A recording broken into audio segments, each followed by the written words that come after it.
Olá, meus irmãos, bem-vindos ao canal Mistério e Palavra do Senhor. Vamos dar continuidade ao estudo da Bíblia aqui. Com o professor Luiz, você vai entender o que a Bíblia diz, meu irmão. Capítulos 15 ao capítulo 18 do Evangelho de Jesus Cristo segundo João.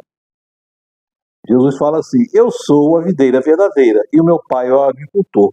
Todo ramo que, estando em mim, não dá fruto, ele corta. E todo aquele que dá fruto, ele poda para que dê mais fruto ainda. Vocês já estão limpos pela palavra que lhes tenho falado. Permaneçam em mim e eu permanecerei em vocês. Nenhum ramo pode dar fruto por si mesmo, se não permanecer na videira. Vocês também não podem dar fruto se não permanecerem em mim. Eu sou a videira, vocês são os ramos. Se alguém permanecer em mim e eu nele, ele dará muito fruto. Meu irmão, minha irmã, e a gente está vendo aqui Jesus falando outra vez eu sou, né? E a videira, né? Era uma cultura da época no local. A videira, ela era muitas vezes usada no Antigo Testamento como símbolo de Israel, tá? É interessante Jesus observar isso aqui, porque isso aqui é uma coisa de botânica mesmo. Quando ele fala, quando aquele ramo não dá fruto, ele corta. Mas se dá muito fruto, ele poda para que dê mais. Por quê? Porque a poda é necessária. A poda é necessária para que dê mais frutos, tá? Isso é uma coisa, do estudo dos vegetais. Interessante também da gente observar que por que os ramos permanecem no tronco principal? E por que os ramos dão frutos? Porque nos ramos tem as coisas chamadas gemas e nós, daquilo ali cresce mais ramos e dão mais frutos, tá? É interessante a gente observar, né? Ou seja, Jesus é aquele que é a videira verdadeira, tá? E aí, Jesus vai falar com eles a seguinte coisa: vocês serão meus amigos, se fizerem o que lhes ordeno. Já não chamo servo, porque o servo não sabe o que o Senhor faz. Em vez disso, eu tenho chamado de amigo, porque tudo que eu ouvi de meu Pai, lhes tornei conhecido. Ou seja, Jesus passou tudo, ele passou o Evangelho, Jesus trouxe a boa nova do Pai para eles, né? E Jesus também vai falar que o mundo vai os odiar, porque antes odiou Jesus. O pecado é uma forma de odiar a Deus, tá? E aí, tratarão assim vocês por causa do meu nome. Vocês tratarão como? Tratarão mal os servos por causa do nome de Jesus. Pois, os apóstolos por causa do nome de Jesus.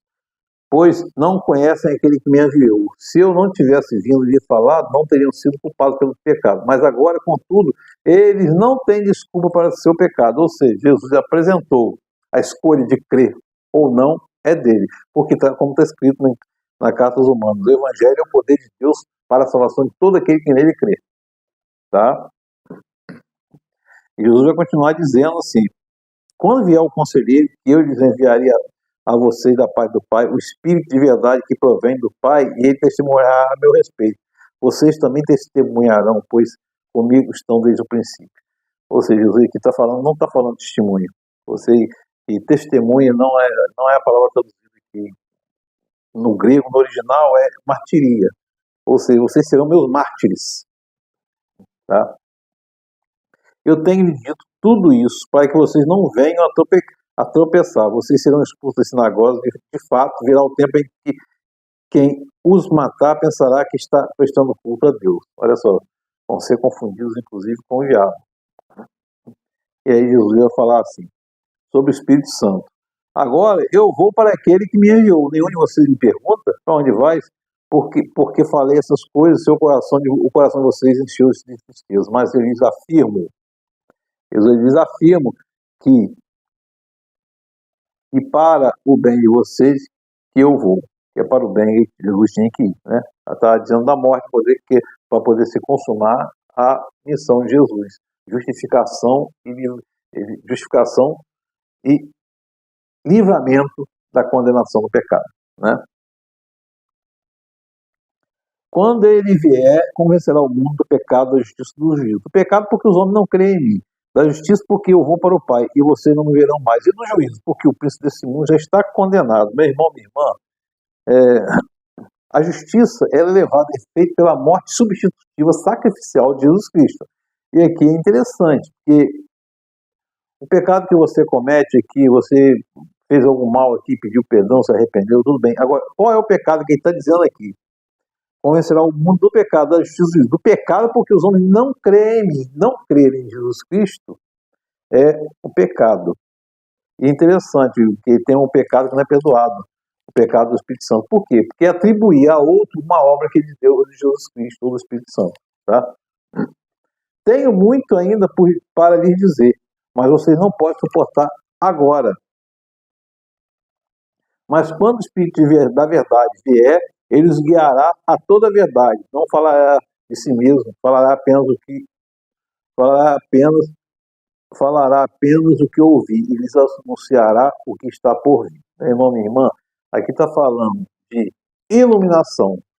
O Espírito Santo ilumina e revela, iluminou e revelou aos apóstolos, aos discípulos, né? Como tem revelado, tem iluminado os profetas e todos que serviram ao Deus desde o começo do mundo. Tá? E a Bíblia, ela é o quê? Ela é inspirada, divinamente inspirada, mas as pessoas foram iluminadas a escrever. Tá? Jesus vai falar assim, mais um pouco e já não me verão, e um pouco mais me verão de novo. Ele está dizendo aqui, talvez esteja se referindo ao intervalo da crucificação, ou talvez esteja se referindo ao intervalo que precede a ressurreição e a vida do Espírito Santo. Vai ficar mais um pouco depois da ressurreição, né? Depois vai ser assunto ao céu, vai vir o Espírito Santo. Tá? E pergunta, o que quer dizer um pouco mais? Não entendemos o que ele está dizendo. Vocês estão perguntando uns aos outros o que eu quis dizer quando falei mais um pouco não me verão, um pouco mais me verão de novo. Digo-lhes que certamente vocês chorarão e lamentarão, mas o mundo se alegrará. Vocês se entristecerão, mas a tristeza de vocês será transformada em alegria. Ou seja, está falando aqui, então está confirmando lá. É um intervalo, ele não verá mais, é um intervalo então em que Jesus ficou crucificado e ficou aquele período, ficou 3 dias, no terceiro dia ressuscitou. Um pouco não viu mais, depois logo viu. E se alegraram quando Jesus ressuscitou, porque ele viu o mundo ficou triste. Eles viram o mundo ficou triste. Né? O mundo se alegrou quando Jesus morreu, mas os discípulos se alegraram quando Jesus ressurgiu. Foi ressurreto. Né? Eu lhe disse essas coisas para que em mim vocês tenham paz. Neste mundo vocês terão aflições. Contudo, ânimo, eu venci o mundo. Meu irmão, minha irmã, essa palavra aqui é uma palavra que nos conforta. Tem de bom ânimo. Jesus venceu o mundo. E nós podemos vencer desde que permaneçamos no Senhor. Nós sejamos os ramos que permaneçamos na videira verdadeira. E aqui, meu irmão, essa teologia que pregam em triunfalista, e Deus não respondeu todas as minhas orações, nem tem a obrigação de responder. Às vezes o silêncio de Deus é a própria resposta. Essa eu vou pedir, vou ter tudo. Não, Deus não está aqui para te servir. Deus já deu tudo, deu o Filho dele. No mundo tereis aflições. A gente não está aqui para ser nem de oba-oba. A gente está aqui para servir, amar, servir ao reino, amar a Deus, cultuar ao Senhor. Mas a gente vai ter aflição. Se os discípulos tiveram, por que nós não vamos ter? Os discípulos perderam tudo, largaram tudo. Por que nós temos que ter tudo? Né? Essa é uma questão muito delicada. Se a gente interpreta erradamente o Salmo 23, o Senhor é meu pastor e nada me faltará, não está escrito nada me faltará. O Senhor é meu pastor e dele não terei falta, porque o Senhor não falta. Se nada te falta, o que é o tudo? O tudo é justamente Deus, que é o provedor e a própria provisão. Tá? Então não se desespere quando estiver em alguma provação. Creiam no Senhor, creiam que Ele venceu o mundo. Nós aqui somos aqui transeuntes, estamos de passagem nesta estrada aqui. E Jesus vai orar por si mesmo. Depois de dizer isso, Jesus olhou para o céu e orou: Pai, chega a hora.